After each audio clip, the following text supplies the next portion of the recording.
ఒకటంటే ఒకటిగా అడుగేద్దాం,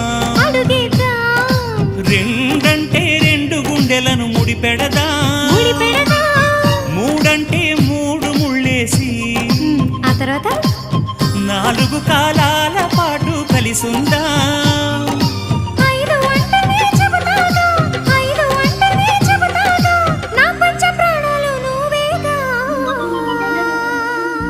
అమ్మావు ఇల్లు ఈగ చదివానాడు, ప్రేమ వలపు మనసు మమత చదివాయినాడు, ఇంకా ఏదో చదవాలంటూ పెదవి కోరుతోంది.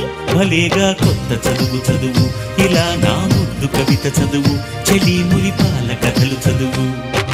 అమ్మావు ఇల్లు ఈగ చదివానాడు, ప్రేమ వలపు మనసు మమత చదివాయి